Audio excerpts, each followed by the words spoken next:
nagwa-warm ng heart ko kasi kung minsan, director or writer lang yung unang maniniwala sa isang materyal.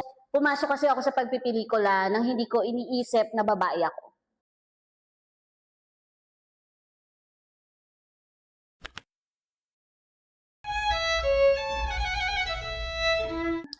Mahirap kasing gumawa ng pelikula. Although more, mahirap lalong makahanap ng mga tao na magiging gusto ko nga sabihin ay tribe mo sa paggawa. Yung ilalaban ka hindi lang dahil may susweldohin sila, yung naniniwala sila sa material mo. Meron akong isang pelikula na parang kinailangan namin ng additional day kasi kung wala, hindi aandar. Yung ganong bagay na parang na-find ko yung tribe ko sa industriya.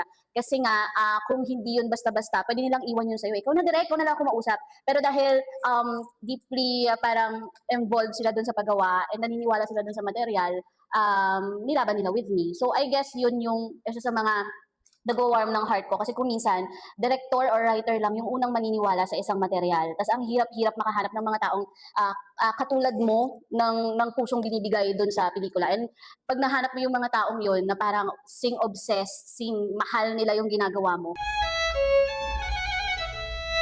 siguro yung pinaka gusto kong, isa sa mga gustong bagay na narinig kong comment sa pelikula ko, may nag-slide sa DM ko sa Instagram after niya manood ng, hindi ko na matandaan kung anong pelikula namin. Tapos ang sabi niya lang sa akin, salamat Direk ha, kasi pagkatapos ko mapanood yung pelikula, pakiramdam ko nadagdagan ako. Yung thought na parang, okay, nadagdagan siya. Tapos kung ano man yung nadagdag sa kanya, hindi ko na alam. Kung ano man yung realization niya, hindi ko na alam. Pero ang power ng word na nadagdagan siya, na parang lumabas siya ng sinihan na ibang tao siya, na meron kaming ambag doon sa kung anumang bagay na yun. Alam mo yun, hindi siya specific kasi it can be anything to anyone. Yun, I guess yun yung hinuhope ko na maalala nung mga taong nakapanood. Parang sana they feel something, sana it moves them, parang ganun. I can only wish, I can only hope na ganun. Hindi man siya big thing na babaguhin niya yung mundo or something. Basta parang ganun, gets ba? Ayun lang hinuhope ko. Walang specific eh. Parang sana naapektuhan lang namin sila in a way or another, I guess. That's the answer. To be like me. I don't think they can be like me. Gee. They can only be themselves. Sa Pilipinas kasi, dinodomina talaga ng kababaihan ang industriya natin. When I say domina, yung mga bosses, kung sa paggawa ng pelikula, kung titingnan mo siya, yung mga gumagawa ng pelikula, kalamihan ng mga direktor ay babae, at yung mga heads ng department ay babae. In that sense, maraming babaeng gumagawa ng pelikula or nasa pamimelikula. Pero, yung down the line nun, kahit ako yung boss, down to the gaffer, down to the, kahit si Cara Moreno, isang babae yung DP, yung gaffer niya, yung cameraman niya, yung kung sino-sino man. Kaya nga may tinatawag tayong boys, di ba? Hindi lang boys sa camdet, kundi boys also sa art direction, sa art dep.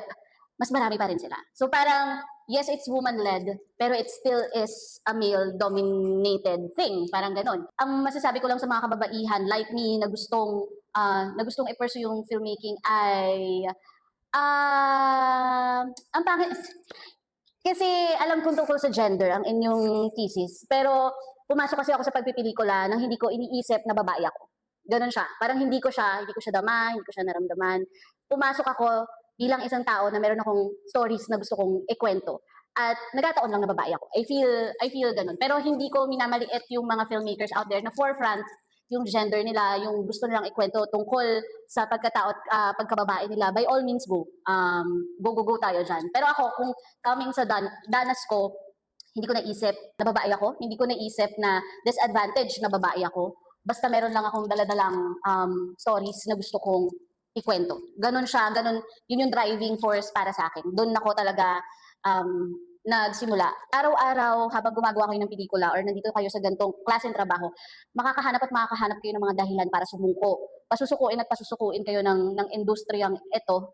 So, pakiramdam ko, kailangan yung ma-find yung inyong, you have to be a little bit, or hindi a little bit, you have to be really crazy and really obsessed to keep doing these things. This pelikula, whatsoever you wanna call it. So parang, if you're not as crazy, baka this is not for you. Baka iba yung gusto mo. Baka gusto mo lang siya for all the glitz and glamour. And baka gusto mo lang siyang sabihin na, hello, filmmaker ako. Pero sobrang lala sa loob na para maging yun lang yung dahilan mo, wag na lang.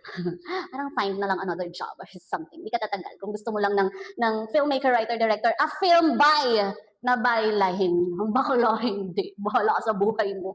Parang ganun. If you wanna make films, look to life. Yun siya. Laging sa buhay. Hindi sa mga pelikula. Well, good kung kaya mong manood ng 5 pelikula in a day. Good. But I still feel you have to look to life than to films. Ayun siya. Kayo ko ba narinig yun? Narinig ko yun to sa, kailangan ko i-quote. I think kay Bing Lao.